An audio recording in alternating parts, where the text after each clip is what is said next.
दुआ कीजिए, आप लोगों का आशीर्वाद बना रहे, एकजुट रहना है, किसी के धोखे में नहीं आना।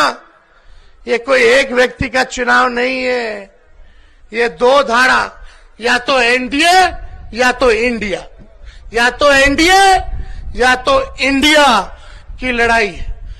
या तो आप इंडिया को चुनो, और इंडिया को अगर नहीं चुनते हो बीमा भारती को, तो आप एनडीए को चुन रहे हो।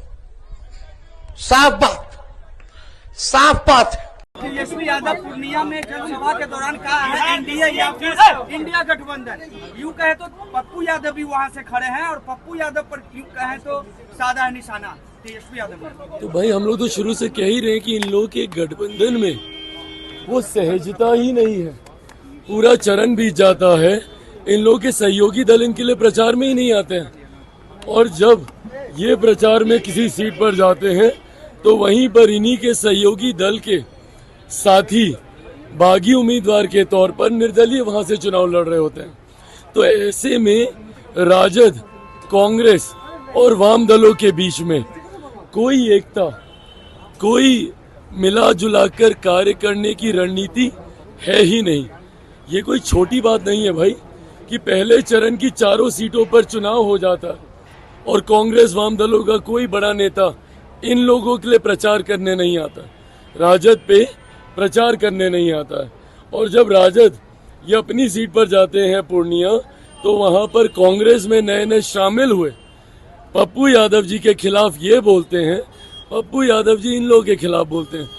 और ये कोई यहीं की बात नहीं है भाई, इनके राष्ट्रीय नेता देख लीजिए, राहुल गांधी जी को देख लीजिए, कहाँ से चुनाव लड़ रहे हैं, वायनाड से चुनाव लड़ रहे हैं।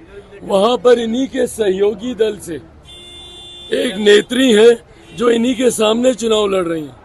तो ऐसे में कांग्रेस के जब सबसे बड़े नेता के सामने ही इन्हीं के घटक दल वाम दल के द्वारा प्रत्याशी दे दिया गया है।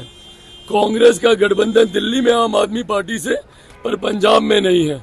बिहार में दोनों गठबंधन में है राजद और कांग्रेस, पर यहाँ पर पहले चरण में कांग्रेस का कोई नेता इनके लिए प्रचार नहीं करता, और तो और अपने प्रत्याशी पूर्णिया में इनके सामने खड़े कर देता है। तो ये जनता भी देख रही है कि ये सिर्फ स्वार्थ के लिए बनाया गया ये गठबंधन है। ऐसे में जनता कतई इन लोगों पर विश्वास नहीं करने वाली।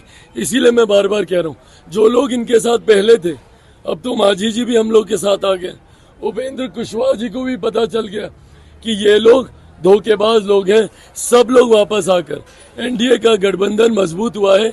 इसीलिए 4 की 4, 40 की 40 और 400 को पार ये गठबंधन पत्र जारी की है बीजेपी, आज महागठबंधन पत्र जारी की है। नहीं तो बिल्कुल जनता के सामने इन लोगों की पोल तो खुलनी चाहिए ना भाई। हम लोग तो देखिए बोल ही रहे हैं, बिहार की जनता भी आज की तारीख में इतनी जागरूक है, उनको पता है कि कौन सही में बिहार के विकास के लिए एक साथ आ रहा है और कौन सिर्फ अपने स्वार्थ के लिए एक साथ आ रहा है। पर हाँ, ये हम सब का कर्तव्य भी बनता है कि इनकी पोल जनता के सामने हम लोग खोल के रखें।